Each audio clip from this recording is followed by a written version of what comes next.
लोगों ने अपने मॉर्निंग सेशन में लिक्विफिकेशन ऑफ CO2 की बातें कर रहे थे, जिसमें कुछ ग्राफ्स देखे थे और हमने क्रिटिकल टेम्परेचर डिफाइन किया। तो अब हम उसी टॉपिक से कंटिन्यू कर रहे हैं, बट हमने यहां तक ये देख लिया था कि जब भी आप किसी गैस को लिक्विफाई करना चाहते हो, if pressure is P and volume of gas is V, और अगर आप गैस के लिए PV कर्व बना रहे हो, but at that temperature when gas is eight critical temperature, this graph has one discontinuity. There is some break in the curve. Curve is not as smooth as it used to be when you have the substance in pure gas form.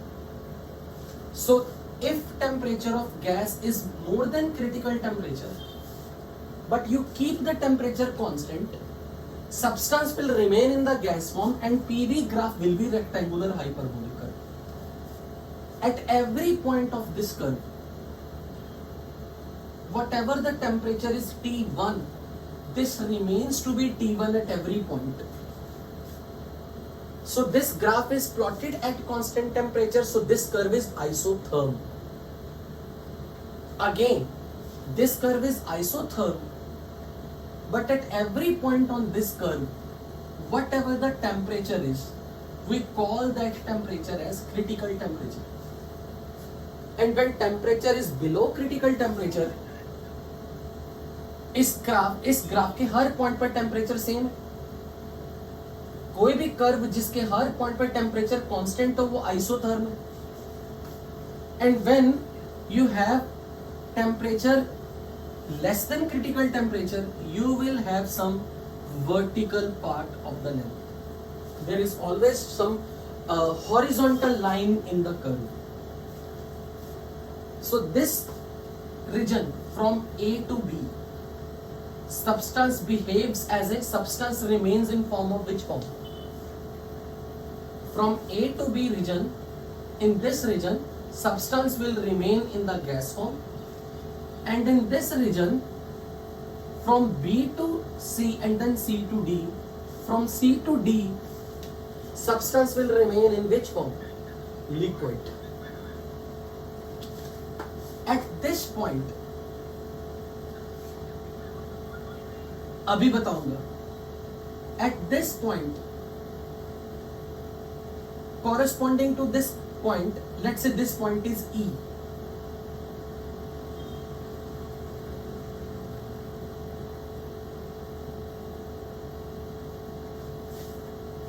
Corresponding to the point E, whatever the value of pressure, we call it as PC, where PC is called critical pressure.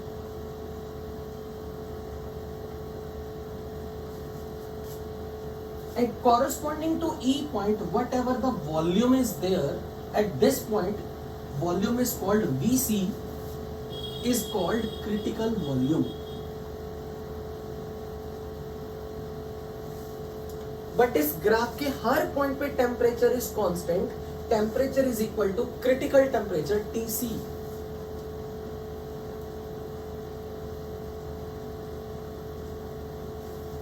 E point lies on this curve.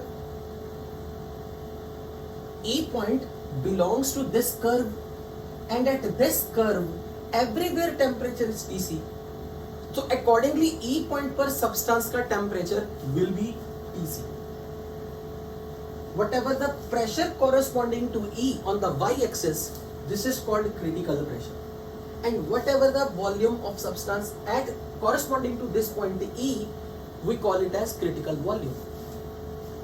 तो अब इस graph में मुझे ये बताओ, ये जो curve है ना, ये कर्व, क्या मैं ये बोल सकता हूं, अगर प्रेशर PC से कम हो, PC से कम प्रेशर हो यहां वाले रीजन में,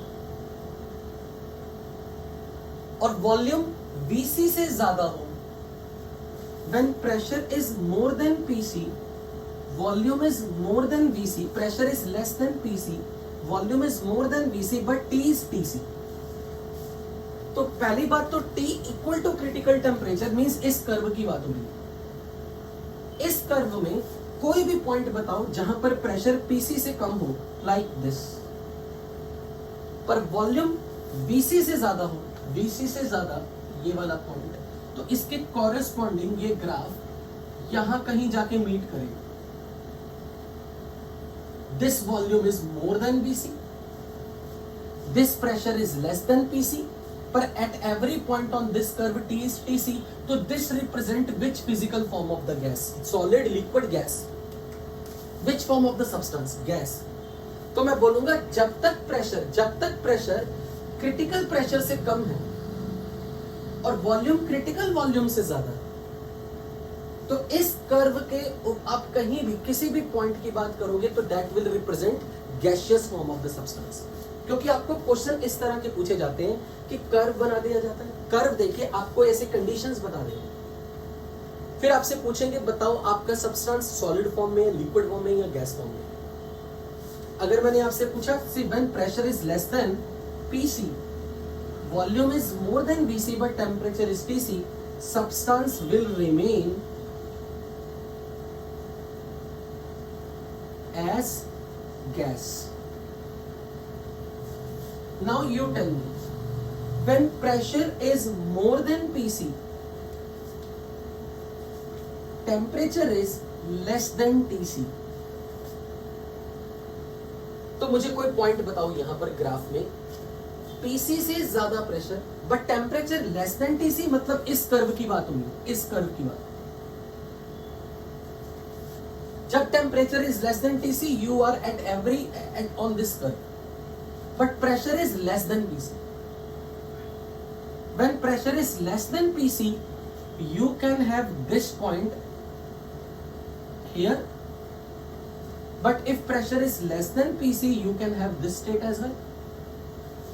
ये देखो, प्रेशर PC से कम ये भी पॉसिबल है, प्रेशर PC से कम ये भी पॉसिबल है,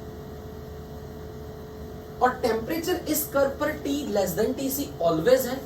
इस कर्व के हर पॉइंट पर temperature less than critical temperature है. तो अगर आप इस प्रेशर की बात करो,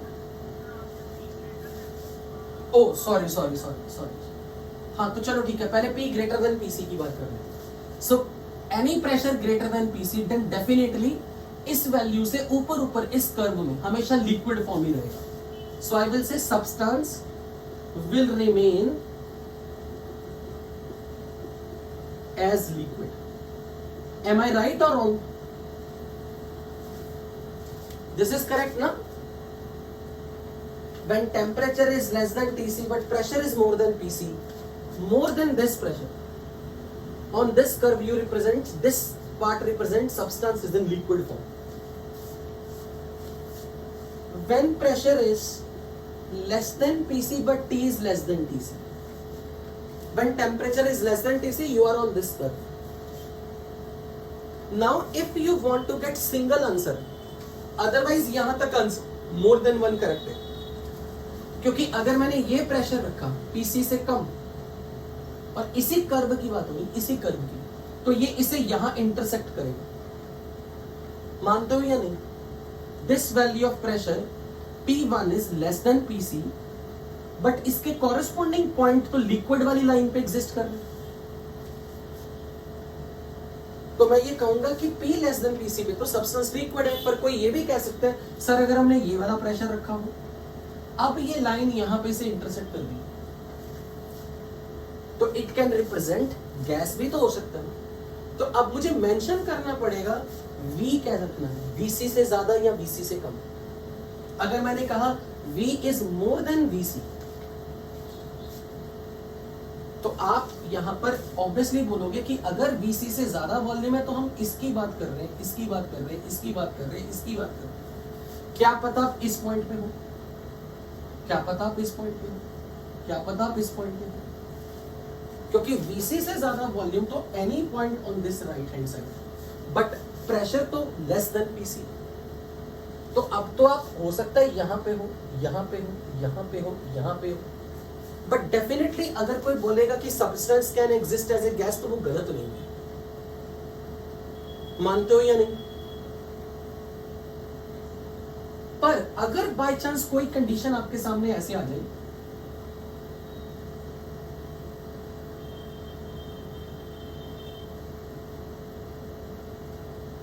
this corresponding to this point is VC. E के corresponding volume है VC. अगर कोई मुझे ये कह दे volume is equal to VC, temperature is less than TC, pressure is less than PC, तो this represent substances in which form, तो क्या यहां पे मैं ये बोल सकता हूं इस वक्त, if this value of pressure we are taking, this P is less than PC, volume is equal to VC means this point, और क्योंकि ये पूरे कर्व पर का टेम्परेचर लेस देन TC है, तो क्या मैं यहां पे आ गया इस लाइन पे हॉरिजॉन्टल पार्ट पे, when pressure is less than PC, तो this pressure is less than PC, volume is equal to VC, तो इस लाइन के corresponding वॉल्यूम में, and temperature is less than TC, तो इस लाइन के हर पॉइंट पर टेम्परेचर लेस देन TC, तो यहां कौन सा फॉर्म है सब्सटेंस का, लिक्विड, गैस, सॉलिड, क्या? Very good. This mixed line, horizontal line, represents vapor form. What do you mean by vapor? If you have carbon dioxide in the liquid form, as well as carbon dioxide is in gas form,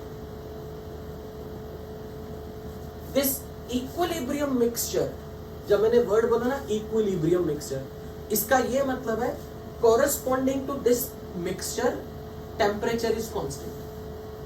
क्या इस line के हर point पे temperature same है? इस line के हर point पे टेम्परेचर सेम है? क्या प्रेशर भी सेम है? प्रेशर भी सेम है? सो equilibrium mixture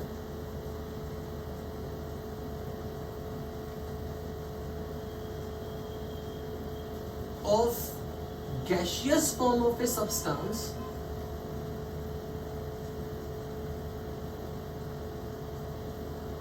above its liquid form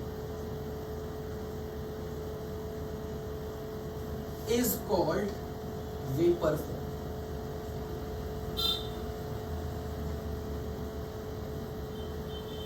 पर यह ध्यान रखना कि लिक्विड किसका है? CO2 का। गैस फॉर्म में कौन है? CO2। ऐसा मिक्सचर जिसका प्रेशर कांस्टेंट है, टेम्परेचर कांस्टेंट है, पर उस मिक्सचर में दो चीजें हों, जो सब्सटेंस लिक्विड में है वही सब्सटेंस गैस फॉर्म में। For example water is liquid and water steam की फॉर्म में, और लेकिन उस मिक्सचर का प्रेशर कांस्टेंट हो, टेम्परेचर कांस्टेंट हो, तब हम कहेंगे कि वो इक्विलिब्रियम मिक्सचर। तब मैं कहूंगा वाटर वेपर। वेपर वर्ड आप इसके लिए यूज कर रहे हो, CO2 की गैस फॉर्म के लिए वेपर। अगर यहां CO2 का लिक्विड नहीं होगा ना, सिर्फ CO2 की गैस फॉर्म होगी, अब आप उसको वेपर नहीं बोलोगे। वेपर वर्ड तब बोला जाता है जब आपका मटेरियल गैस फॉर्म में तो है, पर वो अपने लिक्विड फॉर्म के साथ साइमल्टेनियसली एग्जिस्ट कर रहे दो फिजिकल फॉर्म। अगर कोई आपसे पूछे what is difference between vapour and gas, vapour only word तब यूज किया जाता है जब gas form of the material is in equilibrium with the liquid form of same material. if there would have been no liquid, then this is no more mixture, then this is pure one component CO2 gas, not CO2 vapor. When there are two component CO2 gas and CO2 liquid, and they are in equilibrium, what do you mean by if they are in equilibrium? Means pressure of the system is constant, temperature of system is constant, then we call this equilibrium mixture में gas form CO2 को CO2 gas नहीं बोलेंगे, हम बोलेंगे CO2 vapor. So I should say that equilibrium mixture of gaseous form of a substance above its liquid form is called vapor form of the substance. And what do you mean by equilibrium mixture? Equilibrium mixture has same constant pressure and constant temperature.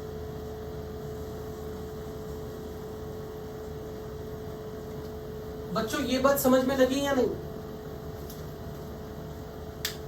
Is this point clear to everybody? What is vapor? Yes. Is vapor क्या mixture है? CO2 gas को बोल रहे हैं CO2 vapour. Vapor will always exist along with the liquid. When gaseous CO2 का नाम है vapour, जब वो लिक्विड के साथ अपने ही लिक्विड फॉर्म के साथ इक्विलिब्रियम में. एक्चुअल में क्या हो रहा था अब ध्यान से समझिए. मुझे ये बताइए एक पॉइंट पर आपका CO2 किस फॉर्म में था, गैस फॉर्म में या लिक्विड फॉर्म में? गैस फॉर्म में था. जब आप यहां पहुंचे थे तो CO2 क्या थी? अभी भी गैस. जब आप यहां पहुंचे तो CO2 क्या थी? गैस. जैसे आप B पॉइंट पे पहुंचे, आपके गैस के मिक्सचर में पहली बूंद लिक्विड की बनी थी, यानी कि लिक्विफिकेशन जस्ट स्टार्टेड. अच्छा, यहां सब्सटेंस किस फॉर्म में है? यहां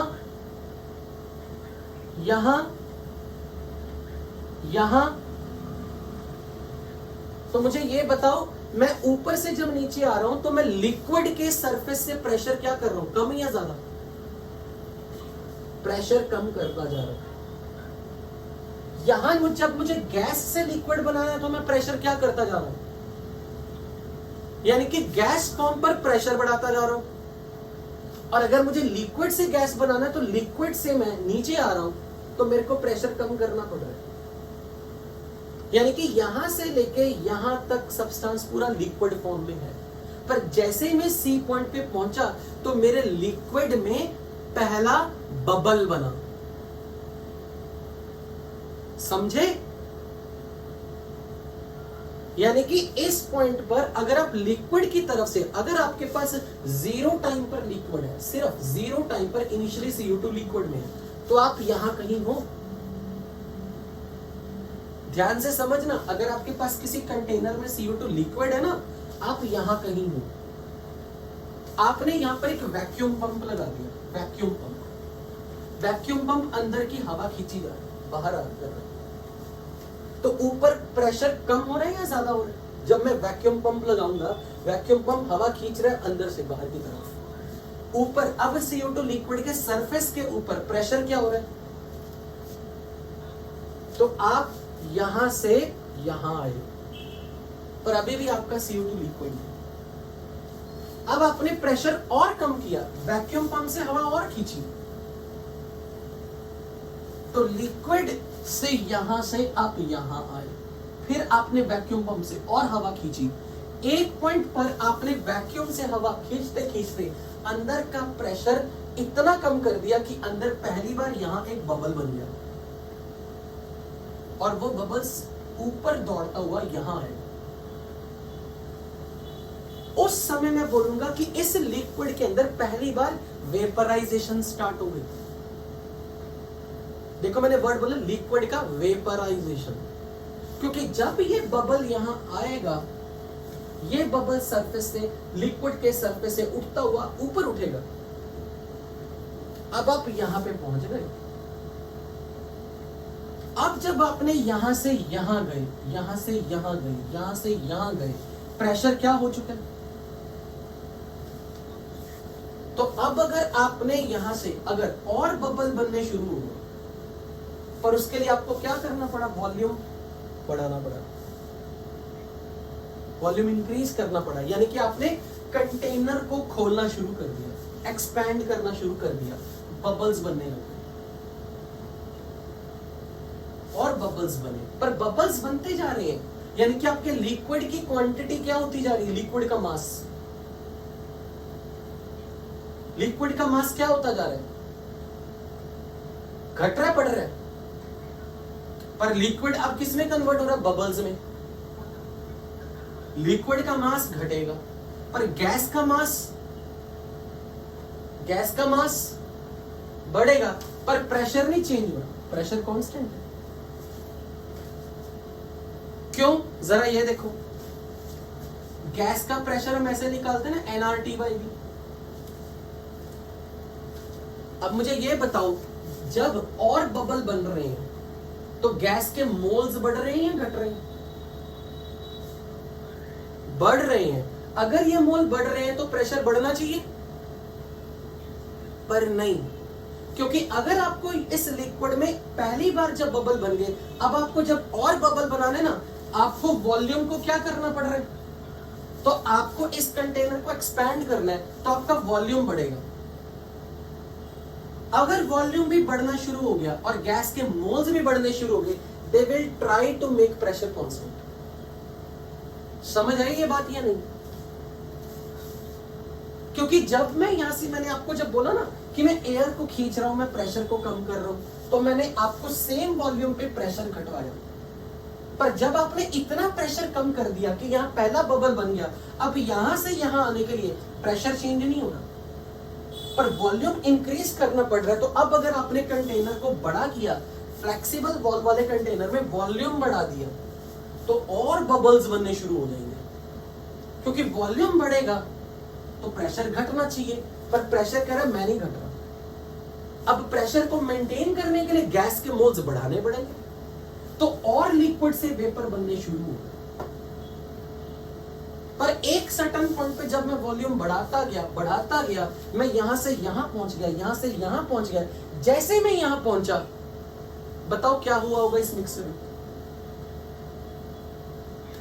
सारा लिक्विड गैस फॉर्म में बस एक बूंद लिक्विड की बची है, एक बूंद लिक्विड की बची होगी। और अब जब सारा लिक्विड इवेपोरेट हुई हुई है और लिक्विड की लास्ट एक बूंद बची होगी जो इस गैस फॉर्म के साथ इक्विलिब्रियम है, जब मैंने उससे भी ज्यादा वॉल्यूम बढ़ाया, अब सारे का सारा गैस बन चुका था। अब तो ये सारा गैस बन चुका है, अब ये प्योर गैस है ना। अब अगर आपने और वॉल्यूम बढ़ाया, अब कोई लिक्विड तो इवेपोरेट हो नहीं रहा, अब कोई गैस की मोल्स नहीं बदलेगी। अब वॉल्यूम बढ़ेगा, मोल्स बदल नहीं रहे, सारे के सारा लिक्विड गैस बन चुका है। अब पी को क्या होना पड़ेगा? घटना पड़ेगा। ये देखो जो घट रहा है, क्योंकि अब आप यहां से यहां जा रहे हो। बोलो आपको ये हॉरिजॉन्टल का समझ में आया फंडा? So horizontal line represents what? Two physical form, liquid as well as the gas form, but both are in equilibrium. तो जब आप किसी लिक्विड के सरफेस से प्रेशर घटाते हो, लिक्विड्स के अंदर आप किसी तरीके से बबल बनाने की कोशिश कर रहे हो, पहली बार यहां एक बबल बनेगा, यानी कि यहां पे वेपराइजेशन प्रोसेस स्टार्ट्स। पर जैसे उस लिक्विड के गैस के मिक्सर के अब आपने वॉल्यूम बढ़ा दिया, अगर उस कंटेनर को खींच दिया, उसके अंदर और गैस के बबल्स बनेंगे, लेकिन प्रेशर चेंज नहीं होगा, क्योंकि मोल्स जब गैस के बढ़ने शुरू हो गए, वॉल्यूम बढ़ना शुरू हो गया, बोथ विल कंपनसेट ताकि पी कांस्टेंट। तब तक जब तक लिक्विड का मास इवेपोरेट होता होता गैस में कन्वर्ट हो, और जब सारे का सारा लिक्विड गैस में कन्वर्ट होगा, यानी कि पहली बार आखिरी बूंद लिक्विड की बचेगी, आखिरी ड्रॉप लिक्विड की, तब आप यहां पे होंगे। उससे ज्यादा वॉल्यूम अगर बढ़ाया तो वो अंतिम बूंद भी वेपराइज हो जाएगी। अब आपके पास सब्सटेंस में गैस है, अकेली लिक्विड नहीं है। अब आप गैस को गैस बोलोगे, वेपर नहीं। उसके बाद अब मोल्स या मास में कोई चेंज नहीं आएगा, क्योंकि सारा मटेरियल गैस में। अब आपने वॉल्यूम को अगर और इंक्रीज किया तो प्रेशर को घटना पड़ेगा, अब बॉयल्स लॉ लगना शुरू हो जाएगा। बोलो ये बात समझ लगी या नहीं? तो अगर कोई पूछे कि इस बी पॉइंट पर क्या हुआ, अगर आप इधर से स्टार्ट कर रहे हो तो आप कहोगे इस पॉइंट पर लिक्विड की अंतिम ड्रॉप रहेगी। अगर आप इधर से स्टार्ट कर रहे हो, इस पॉइंट पर क्या बोलोगे? वेपर पहला बना, पहला बबल बना। पर अगर आप इधर से स्टार्ट कर रहे हो, चलो अभी यहां से समझना, मैं यहां से स्टार्ट कर रहा हूं, ये देखो, मान लो मेरे पास सब गैस है, ओनली गैस। मैं यहां से स्टार्ट कर रहा हूं, अब मुझे गैस से यहां तक जाना है, क्या करना पड़ेगा? Volume decrease. तो मैंने बाहर से पिस्टन लगाया हुआ, पिस्टन से मैं दबा रहा हूं, तो जब मैंने दबाया ना, ये सिचुएशन ऐसी हुई, ये वॉल्यूम घट के छोटा सा हो गया, यहां गैस है अभी सारी, बाहर से मैंने पिस्टन लगाया, दबा रहा हूं। तो जब तक मैं इस वॉल्यूम से घटा के यहां तक ना ले आऊं, गैस दबती जा रही है, दबती जा रही, दबती जा रही। जैसे मैं बी पॉइंट वाले प्रेशर पे पहुंचा, जब मैंने बढ़ा के प्रेशर पहली बार पीक प्रेशर के बराबर कर दिया, इस गैस के मिक्सचर में पहली बूंद बनी लिक्विड की, यहां एक ड्रॉप बनी लिक्विड की, और वो बड़ी नाममात्र सी ड्रॉप थी। पर जैसे दो फिजिकल फॉर्म कांटेक्ट में आ गई, अब वो अपने प्रेशर को बदलने नहीं दे रही। पर मैं क्या करता जा रहा हूं, यहां से यहां क्या करता जा रहा हूं, वॉल्यूम कम करता जा रहा हूं। पर मैंने अब ये चीज देखी, मैं बाहर से प्रेशर लगा रहा हूं, मैं बाहर से फोर्स लगा रहा हूं, पर गैस अपना प्रेशर कांस्टेंट रखी हुई है। क्यों? क्योंकि जब मैंने इसे दबाने की कोशिश की ना, मैंने वॉल्यूम को घटाया, ये पी नहीं चेंज हो रहा है, ये गैस का प्रेशर है। गैस कह रही मैं अपना प्रेशर नहीं बदलूंगी। मैंने कहा क्यों नहीं बदलूंगी? तो वो कह रही है वॉल्यूम अगर आप घटाओगे, मैं गैस के मोल्स घटाऊंगी। अगर गैस के मोल्स घटे तो कुछ तो गैस के मोल्स गए कहां, लिक्विड में कन्वर्ट होने शुरू हो गए। गैस कह रही मैं अपनी मात्रा घटा दूंगी, मास तो कंजर्व है, तो गैस फॉर्म में से मास लिक्विड फॉर्म में बदलना शुरू हो गया। यानी कि अब गैस अपना प्रेशर मेंटेन करके बैठी, मैं बाहर से प्रेशर लगा रहा हूं, मेरी तरफ से लगने वाला प्रेशर लग रहा है और वॉल्यूम दब रहा है, पर अंदर का प्रेशर चेंज नहीं हो रहा, क्योंकि गैस अपनी मात्रा घटानी शुरू कर देती है। और गैस अगर अपनी मात्रा घटाएगी तो किस में बदलेगी, लिक्विड में बदलेगी। इसलिए आप यहां से जब इस लाइन पे जा रहे हो तो आप गैस से लिक्विड फॉर्म में जा रहे हो, यानी कि गैस घटाते जा रहे हो, लिक्विड बनाते जा रहे हो। अब जब आप यहां से सी पॉइंट पे पहुंचोगे तो क्या होगा, गैस वेपर फॉर्म। जब आप यहां से यहां बढ़ते जा रहे हो, सी पॉइंट पे पहुंचे तो क्या होगा, सारे का सारा गैस लिक्विड में आ गया। तो यहां पे मुश्किल से एक बबल बचा होगा इस लिक्विड के साथ। पर जैसे आपने अब और प्रेशर लगाया, यानी कि आपने यहां पर और वॉल्यूम को घटाने की कोशिश की, तो ये अंतिम बबल भी हट गया। अब आप यहां से यहां आ गए। जैसे आप यहां से यहां आए, आपका सब्सटेंस ऑफ प्योर क्या है, प्योर लिक्विड। और लिक्विड और गैस के कंपैरिजन में वो liquid form is less compressible, more compressible gas के फॉर्म में। इसलिए now it is showing it's reluctance, ये जिद्दी गुना दिखा रही है कि अब अगर मेरा वॉल्यूम घटा रहा है, ह्यूज प्रेशर लगाओ। बोलो समझ आया यहां से यहां की जर्नी?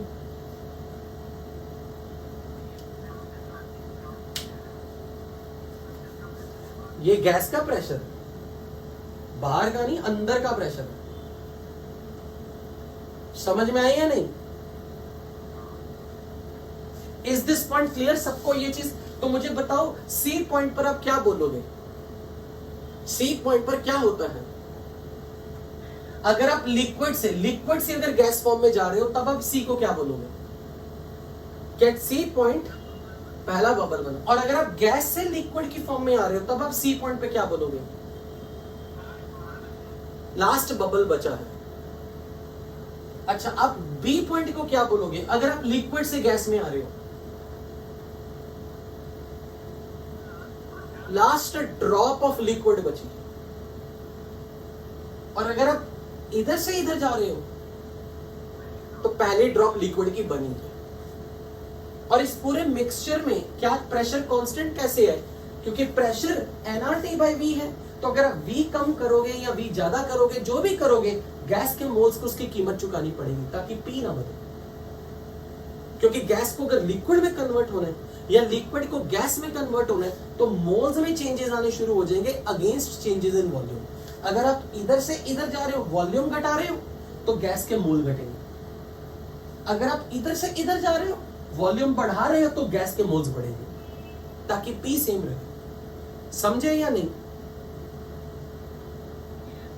और P का सेम रहना represents equilibrium. Is that clear to everybody sitting in the class? तो अब मैं इस स्टोरी को लिखवाने लगा. बता रहे हैं ना अभी पॉइंट पे. पहले तो हमने एक कर्व समझा है, अभी ये भी तो सीखना है जो बीच वाले कर्व में ये हॉरिजॉन्टल लाइन उसकी लेंथ कम क्यों हो रही थी, वो भी तो रहता है अभी. तो पहले हम इस स्टोरी को लिख लेते हैं. Have you noted all this? बताया करो मुझे जल्दी से. पहले मुझे ये बताओ, क्या इस तरह के क्वेश्चन करने आ जाएंगे? When P is more than PC, T is less than TC, substance कौन सी फॉर्म में है? तो अब इस चीज का जवाब दो. क्या दूं इस क्वेश्चन में? V is VC, V is VC, T is less than TC, यानी कि इस कर्व पे हो, इस कर्व पे हो कहीं. But P is less than PC, PC से कम प्रेशर यहां पर हुआ. अब क्या जवाब दोगे? Your substance is in which form? आप बोलोगे it's equilibrium mixture.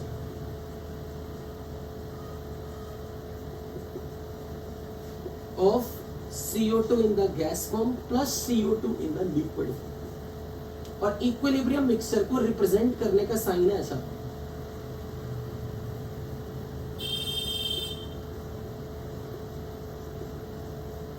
This is the symbolic representation for equilibrium mixture.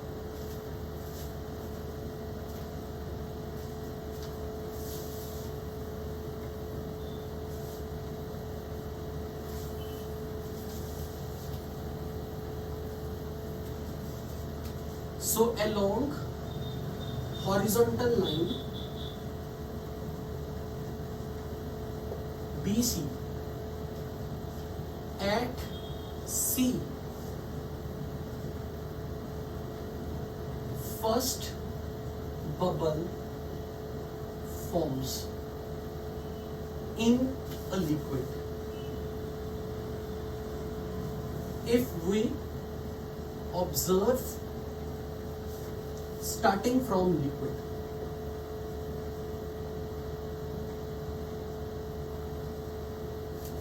or last bubble remains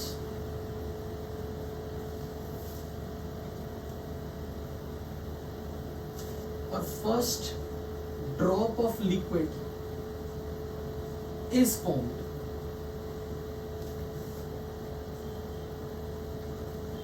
if we observe starting from gas phase and moving from B to C, और यहां मैं लिख रहा हूं moving from C to B. बच्चों एक एक शब्द ध्यान से पढ़ के लिखना अपनी कॉपी में, और मुझे बताना अगर आपको डाउट है. पहले चेक करके देखो, C से B में जाते वक्त आप लिक्विड से गैस में जा रहे हो, तब मैं बोलूंगा पहला बबल बना, या फिर मैं ये बोलूंगा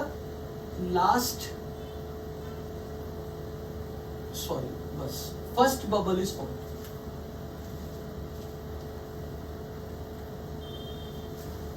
या मैं बोलूंगा अगर आप A से C तक आ रहे हो तो बबल लास्ट बबल बचा, मतलब क्या बोलूं, बबल लास्ट बचा है या पहला बना है? अगर आप इधर से आ रहे हो लास्ट बबल बचा, लास्ट बबल रिमेन्स, या पहली ड्रॉप लिक्विड की बनी. ये कह दूं?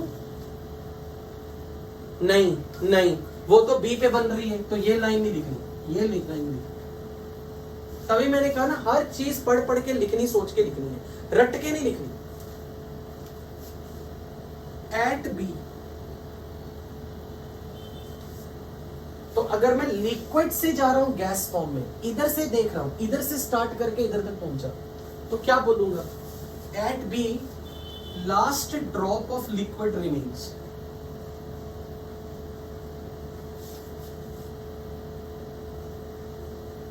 स्टार्टिंग फ्रॉम लिक्विड और gas, starting from liquid along C to B या B to C, along C to B, और क्या लिखूं? अगर मैं A से स्टार्ट कर रहा हूं तो B पे जाके पहली बार first drop of liquid will remain, first drop of liquid forms starting from gas along A to B.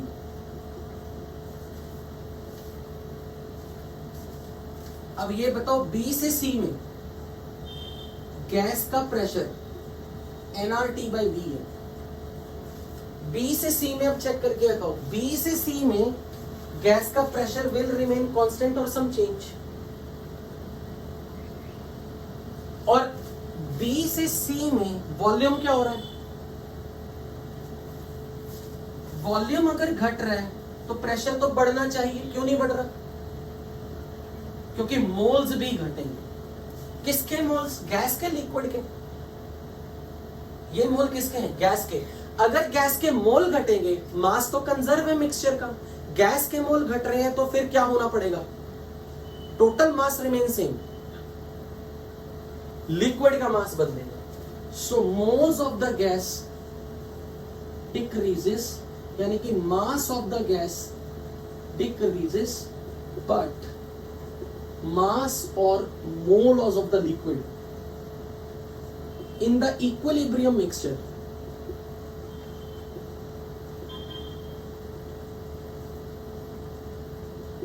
क्या लिखूं? increases decreases? increases. बच्चों समझ के लिख रहे हो ना, रट तो नहीं रहे? क्योंकि इतनी डीप अंडरस्टैंडिंग आपको कहीं नहीं मिलेगी ऐसे. बोलो, रट तो नहीं रहे हो ना?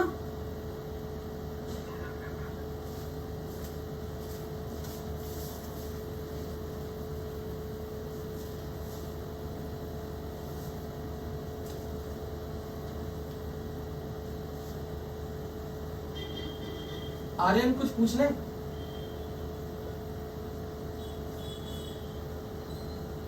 Aryan, are you there?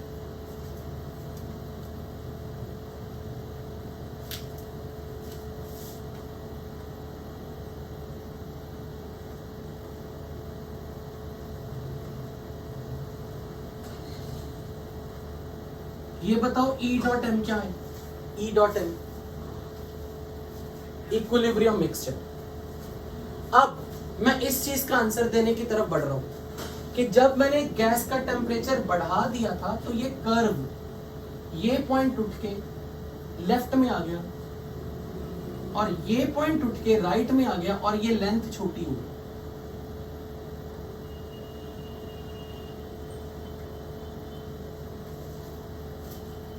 हुआ था ऐसा? सुबह बात की थी इसकी. So let's say this point is P Q R S. तो पहले ये बताओ along P Q R S temperature of gas is suppose T2 और यहां टेम्परेचर ऑफ गैस है T1. तो T2 T1 से बड़ा है या छोटा है? बड़ा है. अब हम हॉट गैस की बात करते हैं. सो T2 is more then T1. यानी कि अगर यहां लिक्विड बना है तो लिक्विड का टेम्परेचर ज्यादा है. कौन से लिक्विड के कंपैरिजन में? C से D वाले लिक्विड के कंपैरिजन. और R to S वाले लिक्विड का टेम्परेचर ज्यादा है. C to D वाले लिक्विड का टेम्परेचर T1 नहीं है, क्योंकि इस कर्व के हर पॉइंट पे टेम्परेचर T1, इस कर्व के हर पॉइंट पे टेम्परेचर T2 है, यहां भी टेम्परेचर T2 है और यहां भी टेम्परेचर T2 है. अच्छा, अब मुझे ये बताओ, जब आपका गैस गर्म होगा तो उसकी टेंडेंसी एक्सपैंड करने की होगी या कंप्रेस होने की होगी? और जो गैस में एक्सपेंशन ज्यादा होगा उसमें फ्री वॉल्यूम ज्यादा होगा या कम होगा? और अगर फ्री वॉल्यूम ज्यादा होगा तो उसको कंप्रेस करने की एबिलिटी, उसकी कंप्रेसिबिलिटी बढ़ जाएगी घट जाएगी। जितना एम्प्टी स्पेस गैस मॉलिक्यूल में ज्यादा होगा उतना गैस को कंप्रेस करना इजी हो जाएगा। यानी कि अगर आपका, अच्छा एक बात बताओ, अगर सब्सटेंस गैस फॉर्म में रहना ज्यादा पसंद कर रहा है तो वो मोर कंप्रेसिबल फॉर्म में माना जाएगा या लेस कंप्रेसिबल फॉर्म में, एज कंपेयर टू अगर आपका सब्सटेंस लिक्विड फॉर्म में रहना चाहिए? मोर कंप्रेसिबल। जब भी कोई चीज गैस फॉर्म में है और वही चीज लिक्विड फॉर्म में है, आप कब बोलोगे कि वो मोर कंप्रेसिबल है? जब वो गैस फॉर्म में। क्यों? क्योंकि गैस के केस में एटम्स और मॉलिक्यूल में स्पेस ज्यादा होता है और एम्प्टी स्पेस जितना ज्यादा होगा उतना substance is more compressible. Am I right? आप ध्यान से सुनो। अब मैं बात कर रहा हूं लिक्विड फॉर्म से, स्टार्ट कर रहा हूं मैं, इधर से इधर जा रहा हूं। अब मुझे ध्यान से सोच के बताना, ये एक लिक्विड है और ये भी एक लिक्विड है। मान लो ये लिक्विड T1 टेम्परेचर पे, ये T2 पे, यानी कि मैं यहां की बात कर रहा हूं।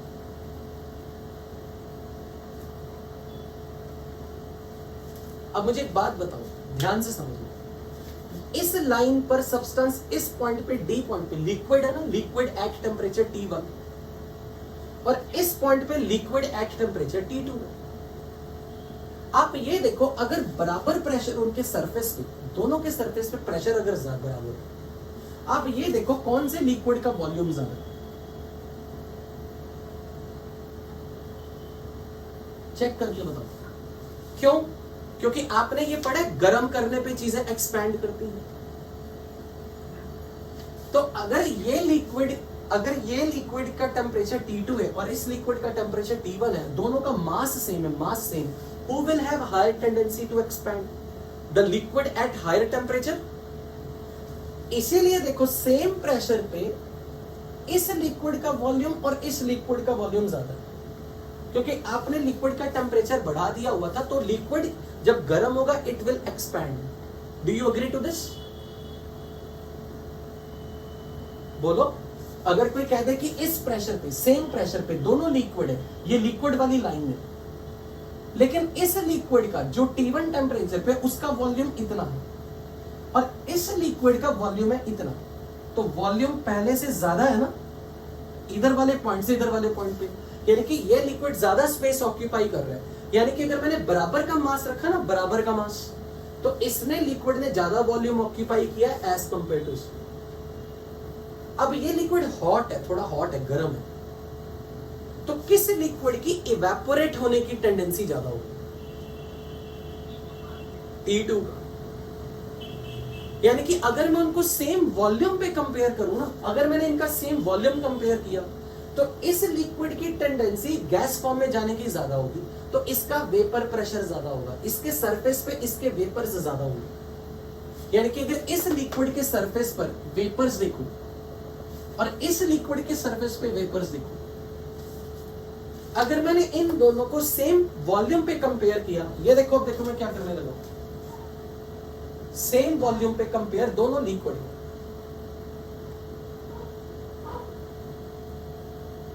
तो चेक करो, ये इसे यहां कट कर रहा है और ये इसे यहां कट कर रहा है। ये लाइन दिख रही है आपको, ये लाइन या नहीं?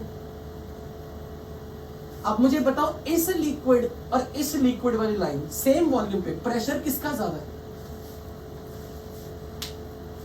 इसका या इसका? इस T2 का। क्यों? क्योंकि इस लिक्विड का जब गर्म था ना, तो इसकी वेपर फॉर्म में जाने की टेंडेंसी, इसकी टेंडेंसी टू इवेपोरेशन ज्यादा थी। मानते हो या नहीं? अब मुझे ये बताओ, अगर मुझे लिक्विड को गैस बनाना है, लिक्विड से पहली बबल बनानी है, तो ऊपर से नीचे आना पड़ेगा या नीचे से ऊपर जाना पड़ेगा? लिक्विड से गैस में जाना, लिक्विड से गैस पे जाना है तो लिक्विड के सरफेस से प्रेशर घटाना पड़ेगा ना, प्रेशर घटाना पड़ेगा ना। अब मुझे ये बताओ दोनों लिक्विड में किसकी टेंडेंसी वेपर फेज में ज्यादा जाने की है? तो T2 के लिए प्रेशर ज्यादा घटाना पड़ेगा या कम घटाना पड़ेगा?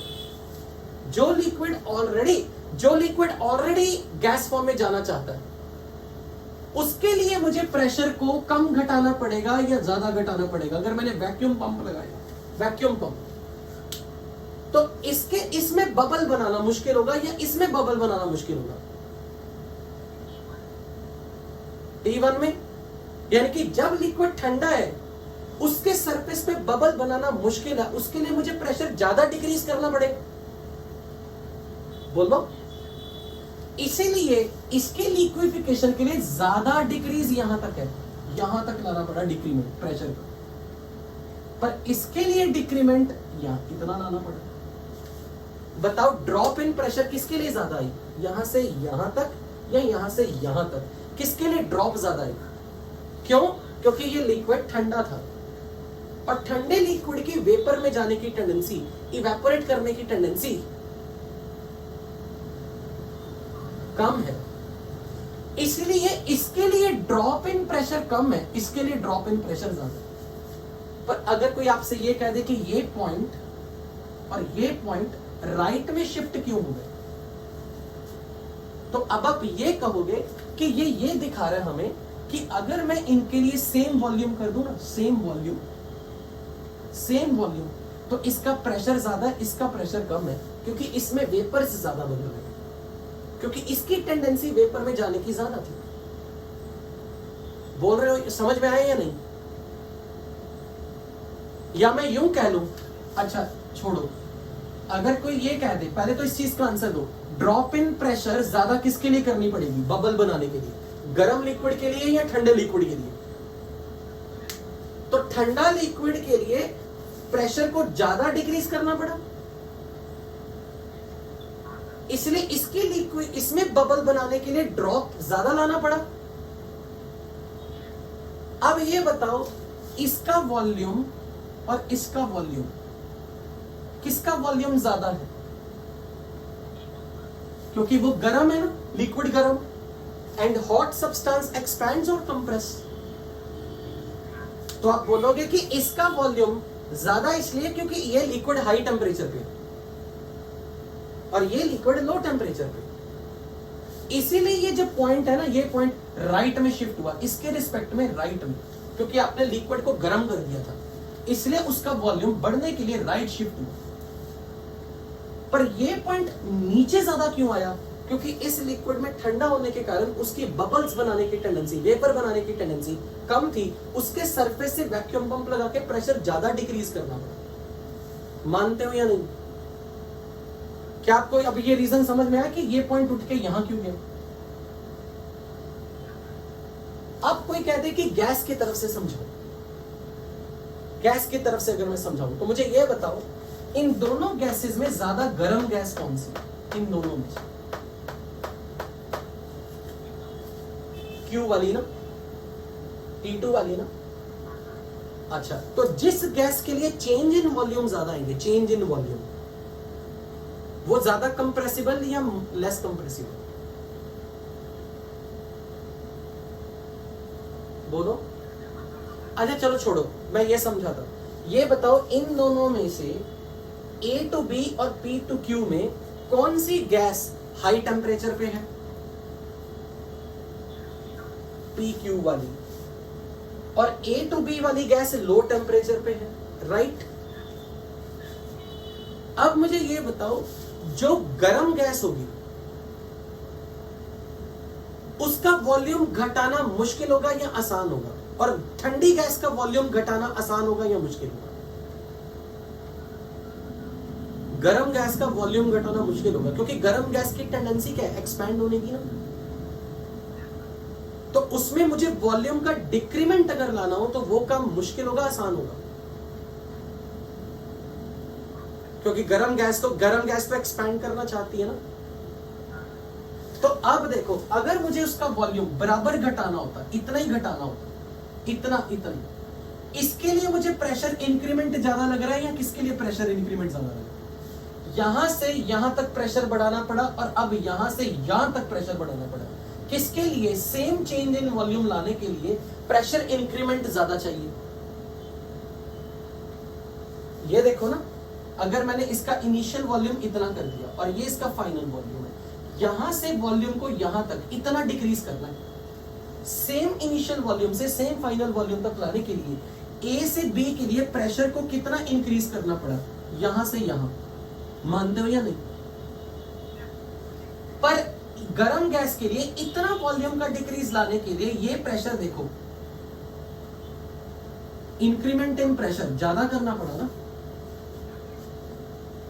इसका मतलब अगर ठंडी गैस बी पे जाके पहला लिक्विड बना रही ड्रॉप, गर्म गैस नहीं ये काम कर सकती, क्योंकि उसके लिए और वॉल्यूम को डिक्रीज करना पड़ेगा और प्रेशर बढ़ाना पड़ेगा, क्योंकि गर्म gas is difficult to liquefy. इसलिए उसके लिए प्रेशर का इंक्रीमेंट ज्यादा करोगे तब उसमें पहली बूंद बनेगी, और इसमें प्रेशर का इंक्रीमेंट थोड़ा करने पर ही पहली बूंद बन गई। बोलो समझ आई या नहीं? समझ आया या नहीं? गर्म गैस और ठंडी गैस में किसमें लिक्विड की बूंद पहले आसानी से बनेगी? ठंडी गैस में। लेकिन गैस से लिक्विड बनाने के लिए दबाना पड़ता है, प्रेशर लगाना पड़ता है। तो किसको प्रेशर का इंक्रीमेंट ज्यादा मांगेगी? कौन सी गैस? गर्म गैस या ठंडी गैस बबल लिक्विड बनाने के लिए? तो यही तो हो रहा है। ये जो गर्म गैस थी, इसने पहली बूंद बनाने के लिए यहां से यहां तक का इंक्रीमेंट मांगा प्रेशर में, जबकि इसने इंक्रीमेंट कम मांगा। इसके लिए इतना इंक्रीज चाहिए, इसके लिए इतना इंक्रीज चाहिए। बोलो ये बात समझ लगी या नहीं? और अगर ये ज्यादा प्रेशर मांग रही है, यानी कि गर्म gas requires more pressure to compress, तो उसके लिए वॉल्यूम का डिक्रीमेंट भी ज्यादा आएगा। बोलो। इसीलिए ये वाला पॉइंट उठ के लेफ्ट में क्यों गया, राइट से लेफ्ट में क्यों गया? क्योंकि गर्म गैस इजीली कंप्रेस नहीं होना चाह रही। वो कह रही ज्यादा दबाओगे तो मैं लिक्विड बनाऊंगी, तो उसको ज्यादा ड्रॉप इन वॉल्यूम चाहिए, क्योंकि उसको ज्यादा इंक्रीज इन प्रेशर चाहिए ताकि वो पहली बूंद लिक्विड की बने। और ठंडी गैस जो थी रिलेटिवली, जिसको आसान था लिक्विफाई करना, उसने कम ड्रॉप इन वॉल्यूम आने पर, यानी कि कम इंक्रीज इन प्रेशर पर ही पहली बूंद बना दी। बोलो ये बात समझ में लगी या नहीं? तो अब मुझे ये बताओ, जब मैंने गैस को और गर्म कर दिया, तो बता सकते हो ये वाला पॉइंट उठ के लेफ्ट में क्यों जा रहा है? कोई रीजन है आपके पास? अब जब ये गैस और गर्म हो चुकी थी, तो उसमें पहली बूंद बनानी मुश्किल हो गई थी, आसान। तो अब उसमें फर्स्ट ड्रॉप लिक्विड का बनाने के लिए ज्यादा दबाना पड़ेगा उसे। उसमें ड्रॉप इन वॉल्यूम अगर ज्यादा लानी तो और पीछे आना पड़ेगा। इसलिए पॉइंट उठ के लेफ्ट में जा रहा है। और जितना ड्रॉप इन वॉल्यूम ज्यादा करना है, जितना वॉल्यूम ज्यादा दबाना है, उतना प्रेशर भी तो, जोर भी तो ज्यादा लगाना पड़ेगा। गैस का प्रेशर भी तो बढ़ेगा। इसलिए इंक्रीमेंट इन प्रेशर देखो यहां से यहां तक का चाहिए। बोलो ये बात समझ लगी या नहीं? और अगर मैं लिक्विड फॉर्म से आ रहा हूं, लिक्विड फॉर्म से, तो मुझे ये बताओ, ये लिक्विड ज्यादा हाई टेम्परेचर पे है या ये लिक्विड ज्यादा हाई टेम्परेचर पे? अगर ये मैं इसका नाम रख देता हूं X Y, X Y line पर लिक्विड ज्यादा हॉट है, तो हॉट लिक्विड का वॉल्यूम ज्यादा होगा या कोल्ड लिक्विड का वॉल्यूम ज्यादा होगा? तो वही चीज देखो, एक्स से वाई वाले लिक्विड का वॉल्यूम अगर ये है इतना, तो इसका वॉल्यूम तो कम ही आ रहा है ना इससे। अगर मैं इसकी बात करूं तो इसका वॉल्यूम इतना,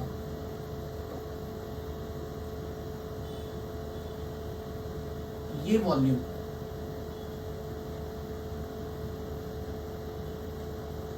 ये वॉल्यूम, और इसका volume. This is hotter, this is cooler. Hot liquid will occupy more volume and cold liquid will occupy less volume. Hot liquid में बबल बनाने आसान होंगे या मुश्किल? हॉट लिक्विड में बबल्स बनाने, वेपर्स में जाने की टेंडेंसी हॉट लिक्विड की, तो उसके लिए ड्रॉप इन प्रेशर देखो कितनी करनी पड़ी। ड्रॉप इन प्रेशर इतनी, कम या ज्यादा? और जबकि ठंडे लिक्विड के लिए ड्रॉप इन प्रेशर। तो आपको समझ आ रहा है ये पॉइंट क्यों शिफ्ट हो रहे हैं? विद प्रॉपर लॉजिक या रट्टा मारे? श्योर समझ आया ना सबको? मैं ये श्योरिटी से बोल रहा हूं, जिस डीपनेस से मैं बता रहा हूं कोई नहीं बताता, मैं श्योर हूं, चाहे ओवर कॉन्फिडेंस है मेरा, बट ये सारा वेस्ट हो जाएगा अगर आप सच में रट्टा मार रहे हो। अगर नहीं समझ आया ना दोबारा पूछो, बट आपको क्लैरिटी होनी चाहिए कि ये पॉइंट उठ के यहां क्यों गए, ये पॉइंट उठ के यहां क्यों गए, तब मजा आएगा कि आप फिजिकल केमिस्ट्री फील कर रहे हो। किसी को भी अगर इसमें किसी को कोई डाउट है तो please feel free to ask me, I will repeat it again if you need it, but don't do mug up. किसी को डाउट है? किसी को डाउट है? Can I continue now? Okay.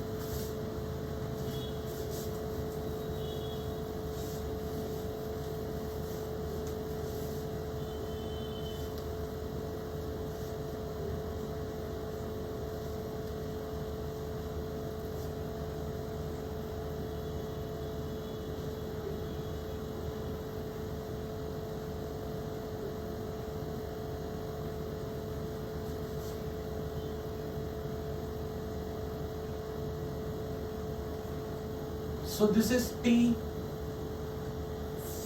T4, T3, T2, T1। बताओ critical temperature कौन सा? T4 is critical temperature. At this point, this is critical volume, critical pressure. This is temperature more than critical temperature, and T1 less than T2, T3, T4 is TC, and T5 is more than critical temperature, right? अब मुझे ये बताओ, जब ये points मर्ज होते होते यहां जा रहे हैं ना, इसका मीनिंग क्या हुआ? कि जब आप गैस को क्रिटिकल टेम्परेचर पे ले जाते हो और आप लिक्विड के सरफेस से प्रेशर घटाते जा रहे हो, क्योंकि प्रेशर कम करोगे तो गैस फॉर्म में आएगी। लिक्विड से जब वो गैस फॉर्म में कन्वर्ट होता था तो बीच में ये जो लिक्विड और वेपर दोनों इक्विलिब्रियम में थे, वो बस एक मोमेंट के लिए एग्जिस्ट करते हैं। मतलब एक मोमेंट के लिए एग्जिस्ट नहीं करते, मैं ये नहीं कहना चाहूंगा। उस मिक्सचर के अंदर लिक्विड और गैस कुछ इस तरह से मिक्स हो जाते कि दे behave like one single component. मैं अभी तक आपको बार बार बोला था यहाँ दो कंपोनेंट है, लिक्विड फॉर्म, गैस फॉर्म। यहां पे जाके लिक्विड और gas they behave like fluid. Have you ever heard the word fluid? Fluid का मतलब एक लिक्विड और गैस फॉर्म, उसका डिफरेंस समझ नहीं आ रहा। यहां पे जाके मैं सिस्टम को, उस मिक्सचर को लिक्विड बोलूं या गैस बोलूं, मैं नहीं समझा सकता। मैं बोलूंगा कि ये कुछ अजीब सा है जिसमें दोनों के गुण है, लिक्विड वाले भी गैस वाले भी। जैसे मैं आपको एक एग्जांपल देता हूं। आपने कभी ये लाइन सुनी है कि जब मैंने यहां पानी भरा होता है तो हम पानी का लेवल ऐसे दिखाते हैं? आपको पता है इसको क्या कहते हैं? इसको, लेयर को, मेनिस्कस। सुना आपने इस लाइन को? Meniscus, meniscus, meniscus. जब कभी भी पानी भरते हैं तो ड्राइंग्स ऐसे होती है ना, ये कर्व लाइन बनाई था, कर्व लाइन बनाते हैं कभी भी ड्रॉ करते हैं जब। Have you heard this? This is called lower meniscus. और अगर ये मरकरी हो ना, मरकरी, कोई भी लिक्विड हो, मरकरी के केस में ऐसा होता है, यानी कि ये मेनिस्कस अपवर्ड होता है। कभी भी आप किसी ट्यूब में मरकरी भरोगे, पानी ज्यादा भर दो, जितना मर्जी भर दो, पानी का लेवल हमेशा ऐसे दिखेगा, ऐसे हो जाएगा, नहीं कभी नहीं होगा, हमेशा ऐसा रहेगा। पानी भरोगे तो पानी का लेवल तो बढ़ेगा, अच्छा टॉप पे अगर भर रहे हो ना, टॉप पे ऐसा कर दिया आपने, वो बात अलग है, क्योंकि आप पानी भरते जा रहे हो भरते जा रहे हो। पर अगर आपने पानी नहीं भरा पूरा, नेचुरली अगर देखोगे उसमें कर्व लाइन बनती है पानी में। Have you seen this? कभी भी किसी ग्लास की ट्यूब में ना पानी भरना और उसके लेवल को जरा ऐसे एडजस्ट करना कि आपको वो लाइन दिखे क्लियर, आपको वो लाइन कनकेव डाउन, हाँ 3D नहीं कह रहा, टेस्ट ट्यूब में बहुत अच्छे से दिखेगा। और मरकरी अगर भरोगे तो उसका अपवर्ड मेनिस्कस दिखेगा। ये जो मेनिस्कस होते हैं ना, ये किसी लिक्विड की प्रॉपर्टी होती है, ये गैस में नहीं होते। पर जिस समय आप इस पॉइंट पे आ जाते हो, उस समय CO2 लिक्विड का मेनिस्कस डिसअपीयर हो जाता है, वो अपना मेनिस्कस खो देता है, क्योंकि उस वक्त CO2 गैस और liquid they behave like as if they are one substance, it's a dense fluid type something. Liquid अपना मेनिस्कस ही खत्म कर देता, वहां पे समझा ही नहीं पाते कि ये गैस है या लिक्विड है। So that point here is called critical point.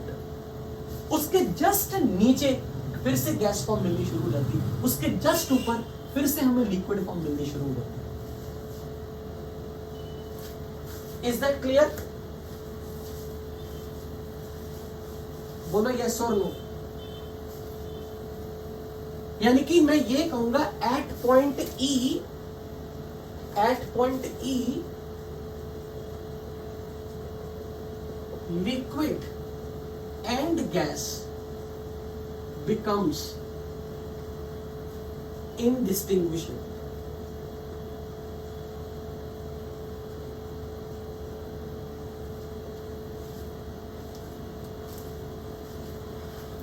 अब मुझे आपको यह सिखाना है कि critical temperature, critical volume, critical pressure, critical temperature का किसी गैस के वंडरवॉल कांस्टेंट से क्या रिलेशन है।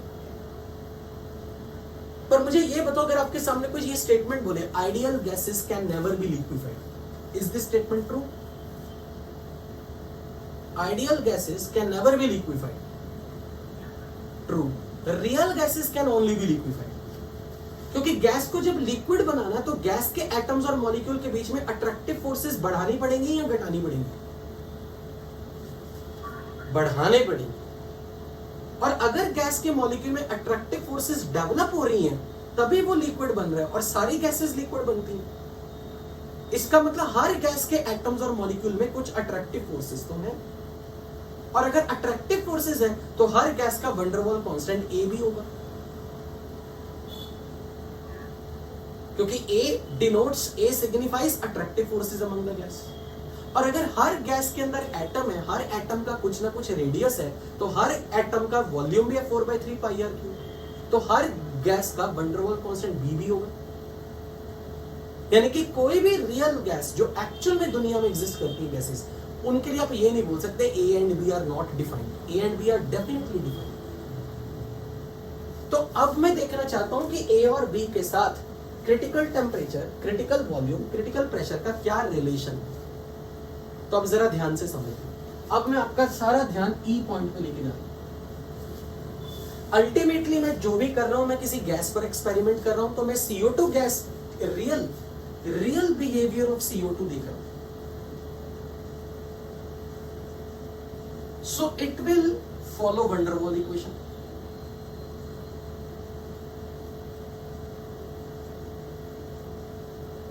और अगर मेरे पास 1 मोल गैस है, 1 मोल गैस, तो मैं इसके लिए वंडरवॉल इक्वेशन जब लिख रहा हूं तो मैं लिख रहा हूं P + A n² / V² into V minus NV is equal to nRT, and if I substitute n is 1 mole, तो this volume is called molar volume। बोलो, agreed? And now I am putting the value of n is 1, so this becomes P + A by V², Vn², Vm minus B is equal to RT. Now I am going to expand it. PVm minus PB plus A by V M minus A B by V M square equal to R T.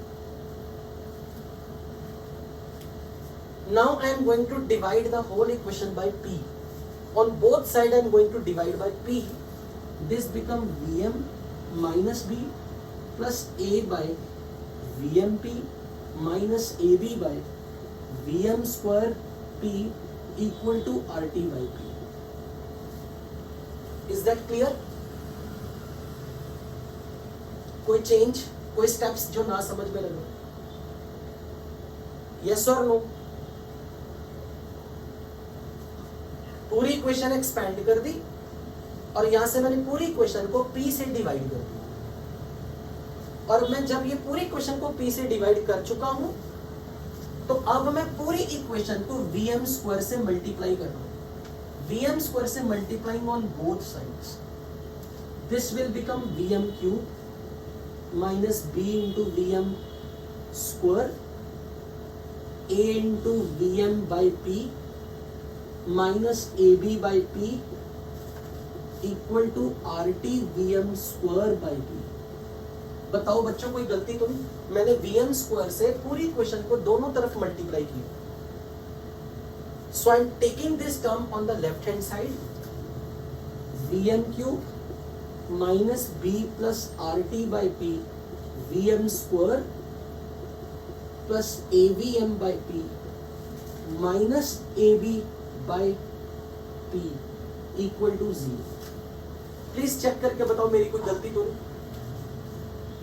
पहले check करो मैंने ये पूरा expand सही से लिखा? Yes और no?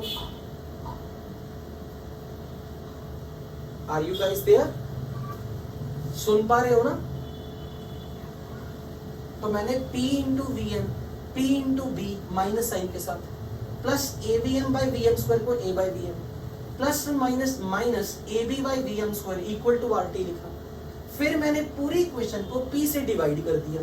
तो सारी इक्वेशन को p से डिवाइड करने के बाद मैंने वी एम स्क्वायर डिनोमिनेटर से या वी एम स्क्वायर से मल्टीप्लाई कर दिया ऑन बोथ साइड्स. फिर मेरे पास ये कुछ ऐसी इक्वेशन बनी और ये वी एम स्क्वायर था, ये वी एम स्क्वायर था, ये टर्म मैं इधर ले आया, ये पूरी टर्म उठा के मैं इधर ले आया. बोलो यस और no? Is that correct last step? अब ये बताओ क्या ये क्यूबिक पॉलिनोमियल बन गया वीएम में? VM cube, VM square, VM raise to power 1, no VM term. Is this cubic polynomial in VM? Cubic polynomial के कितने रूट्स होंगे? तो यहां से वीएम की कितनी वैल्यूज आएंगी सॉल्व करने के? 3 वैल्यूज आएंगी. अब ये बताओ इस पॉइंट पर, ई पॉइंट पे वॉल्यूम की वैल्यू कितनी है? 1 मोल गैस के लिए वॉल्यूम कितना है E point? At point E what is the volume of gas? Vc. तो मैं ये बोल सकता हूं at point E volume of gas is Vc. Can I write Vm minus Vc is equal to 0? And if I cube on both sides, can I write Vm minus Vc का cube equal to 0? If I cube on both sides, and a minus b whole cube can be written as a cube, a minus b whole cube. मुझे नहीं आता, बताओ. Minus b cube minus 3ab into a minus b. Actually मैं क्या कहना चाह रहा हूं, मैं ये बताना चाह रहा हूं ये सारी इक्वेशन एक रियल गैस फॉलो करेगी ना, क्योंकि ये सब कुछ रियल गैस से आया, ये सब कुछ आपने रियल गैस. तो जब CO2 यहां पर है ई पॉइंट पर, वो भी तो एक रियल गैस है. तो CO2 का जो वॉल्यूम Vc है एक्चुअल में उस वक्त Vm Vc है. अगर इस इक्वेशन में मैं Vm को Vc पुट कर दूं तो ये क्रिटिकल पॉइंट पर गैस की इक्वेशन होगी. मानते हो या नहीं? तो मैं वही कहना चाह रहा हूं कि क्रिटिकल पॉइंट पर वॉल्यूम अगर Vc है तो Vc नंबर एक फिक्स्ड वैल्यू है, एक वैल्यू. तो उस वक्त मैं ये कहना चाहता हूं क्रिटिकल पॉइंट पे इस इक्वेशन के 3 रूट होंगे. Vm की 3 वैल्यूज आएंगी ना, और तीनों वैल्यूज का तीनों वैल्यूज VC VC VC कुछ ऐसी ही होंगी, तभी मैं उसके क्यूब बना के जीरो करूं। मैं ये कहना चाह रहा हूं कि एट ई पॉइंट इस क्यूबिक पॉलिनोमियल के Vm की जो तीनों वैल्यूज आएंगी, all roots will be equal, because volume की सिंगल वैल्यू है। यहां पे वॉल्यूम की मोर देन वन वैल्यू तो हो नहीं सकती, मानते हो या नहीं? ई पॉइंट पर गैस का वॉल्यूम अगर एक वैल्यू है, सिंगल वैल्यू, यानी कि Vm is equal to VC, और अगर इस इक्वेशन से Vm की तीन वैल्यूज आ रही हैं, इसका मतलब तीनों रूट इक्वल है उस वक्त। Do you agree to this? Critical point पे गैस का वॉल्यूम कितना है? VC। VC की कितनी वैल्यूज आपको दिख रही है यहां पर? एक। पर इस क्यूबिक इक्वेशन के कितने रूट हैं? तीन। और अगर सिंगल वैल्यू वॉल्यूम की है, इसका मतलब तीनों रूट इक्वल है, तभी आप उसकी सिंगल वैल्यू बोल पा रहे हो। यस और नो? इसीलिए मैंने बोला क्रिटिकल पॉइंट पे इस इक्वेशन के तीन रूट्स जो आ रहे हैं ना, वो तीनों रूट्स पर Vm की सिंगल वैल्यू है, which is equal to VC, corresponding to E point. इसलिए Vm अगर VC के बराबर है, तो अगर मैं उसका क्यूब बना दूं तो ये क्यूबिक पॉलिनोमियल बन गया। अग्रीड बच्चों? अब अगर मैं इसे एक्सपेंड कर दूं, ये बन गया Vm cube minus VC cube minus 3Vm square VC plus 3Vm VC square equal to 0, and if I rearrange it, तो ये बन गया Vm cube minus 3VC time Vm square plus 3VC square times Vm minus VC cube equal to 0। यहां पर variable कौन है? Vm। यहां पर वेरिएबल कौन है? Vm। VC नंबर की एक फिक्स वैल्यू थी ना, एक वैल्यू VC की ग्राफ में, और अगर VC की एक ही वैल्यू है तो VC एक कांस्टेंट नंबर है। VC एक कांस्टेंट नंबर है, तो ये VC मेरे लिए कांस्टेंट नंबर है, क्योंकि E के कॉरेस्पॉन्डिंग वॉल्यूम की एक सिंगल वैल्यू है। इसका मतलब अगर मुझे इस इक्वेशन में मैं कॉरेस्पॉन्डिंग टर्म के कोएफिशिएंट इक्वेट कर दूं, तो मुझे VC की वैल्यू मिल जाएगी। करते हैं ना, जब हम दो पॉलिनोमियल दिख रहे हैं, ये भी Vm में पॉलिनोमियल है, ये भी क्यूबिक पॉलिनोमियल है, तो हम इनके कॉरेस्पॉन्डिंग टर्म के कोएफिशिएंट्स इक्वेट कर सकते हैं ना। और अगर मैं ये काम क्रिटिकल कंडीशंस पे कर रहा हूं, अगर मैं ये बोल रहा हूं कि एट क्रिटिकल पॉइंट इस इक्वेशन के तीन रूट हैं, तो क्रिटिकल पॉइंट पे प्रेशर भी तो क्रिटिकल प्रेशर होगा PC। जब मैंने क्रिटिकल पॉइंट पे Vm को VC बोला, तो क्रिटिकल पॉइंट पे P भी तो PC हो चुका है, तो उस वक्त मुझे यहां पर P की वैल्यू भी तो PC लिखनी पड़ेगी। मानते हो या नहीं? तो अब मुझे ये बताओ, कॉरेस्पॉन्डिंग टर्म के कोएफिशिएंट से इक्वेट कर रहा हूं मैं, तो मैं लिख सकता हूं B plus R TC by PC is equal to 3VC।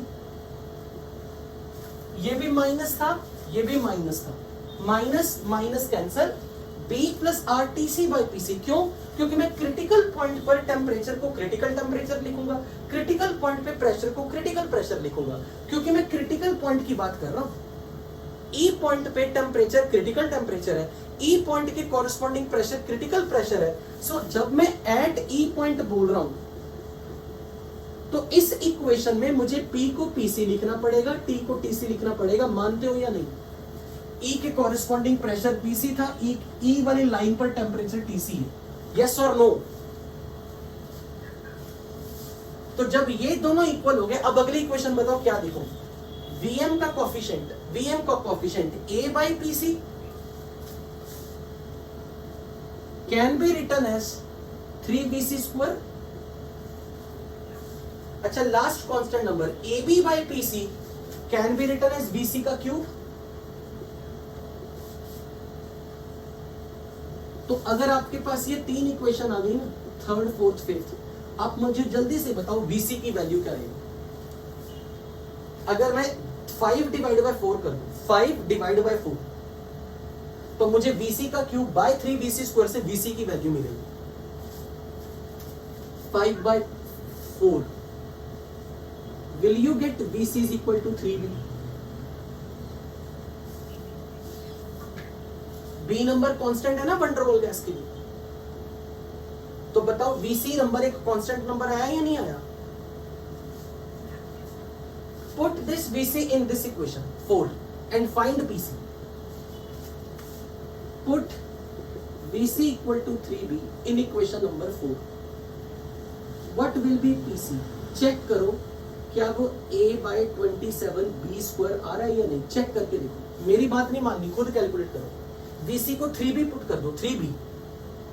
3B का स्क्वायर क्या बनेगा? 9B square into 3 27B square. तो PC की वैल्यू क्या आएगी? A by 27B square. मानते हो या नहीं? अब इसी VC की वैल्यू को इस इक्वेशन में पुट करो, थर्ड इक्वेशन में, और TC की वैल्यू निकालो. Put VC equal to 3B in equation number 5 और चेक करके बताओ TC की value 8 by 27 times A by RB आएगी.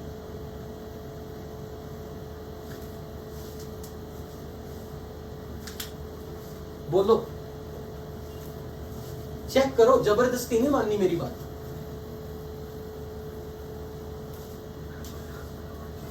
मैंने VC की वैल्यू 3B यहां पुट कर दी, तो ये 3B का स्क्वायर बन गया था 9B square. 9B square into 3 बन गया 27B स्क्वायर, और A सामने, तो PC की वैल्यू क्रॉस मल्टीप्लाई करके A by 27B स्क्वायर आ गया. और फिर मैंने कहा कि इसी VC की 3B वैल्यू को यहां पुट कर दो और PC की इसी वैल्यू को यहां पुट कर दो. Put VC 3B in this equation, third equation. Put PC in this equation. PC in terms of A by 27B square यहां पुट कर दो और VC को 3B पुट कर दो. अब चेक करो TC की वैल्यू ये आ रही है या नहीं.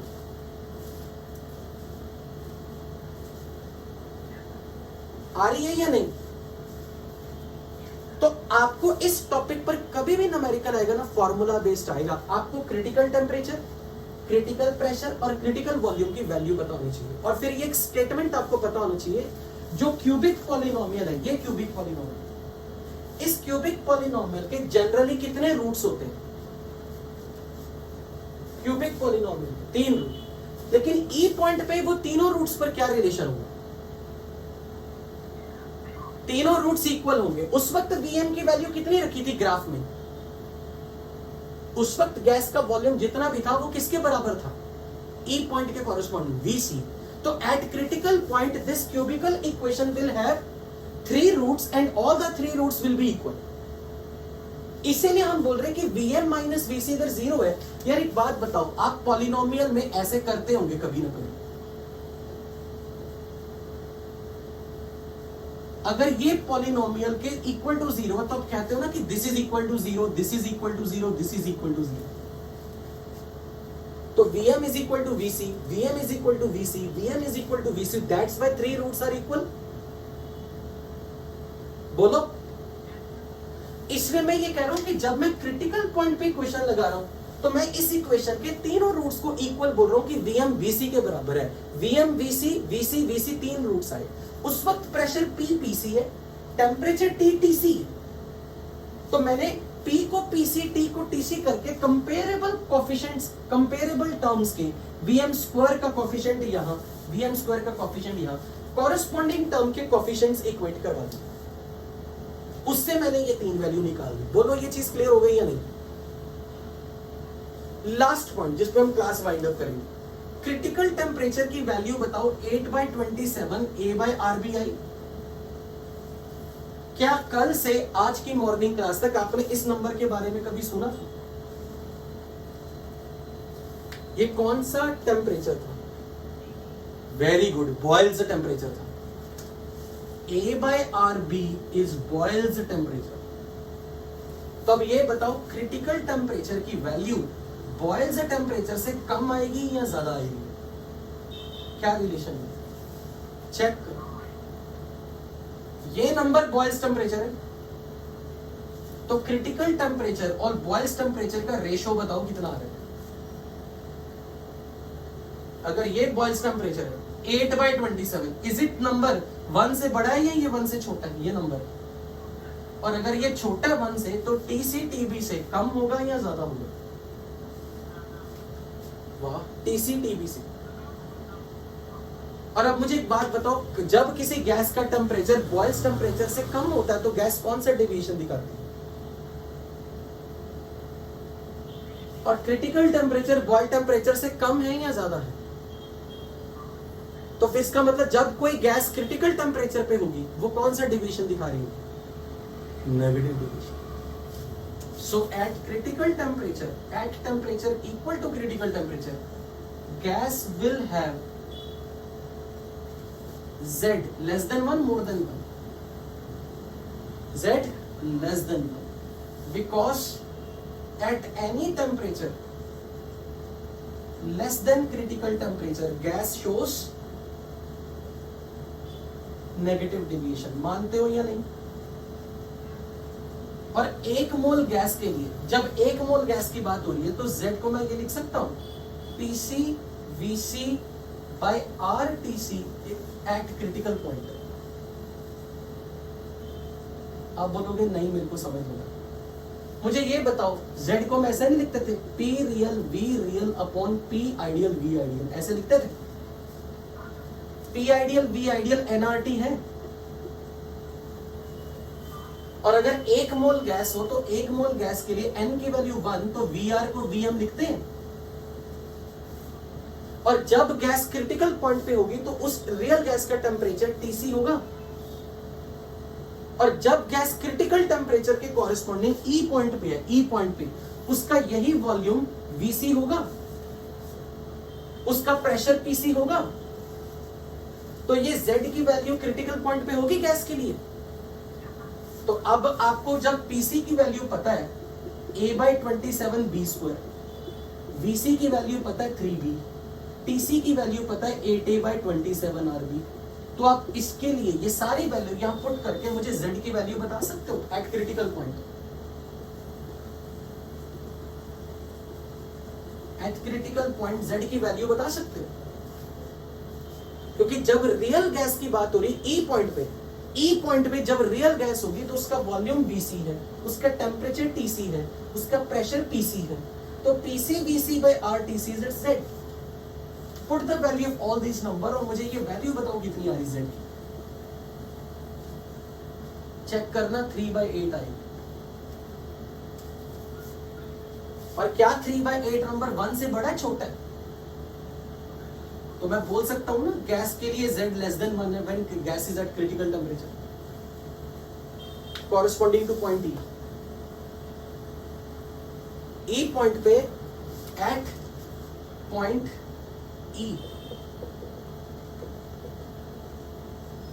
E पॉइंट अपनी कॉपी में नोट कर लिया ना?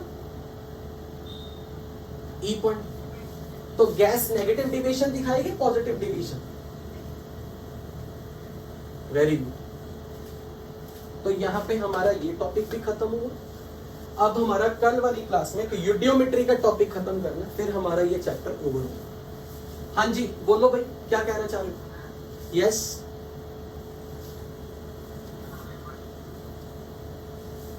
मैं सुन नहीं पा रहा हूं क्या कह रहे हैं।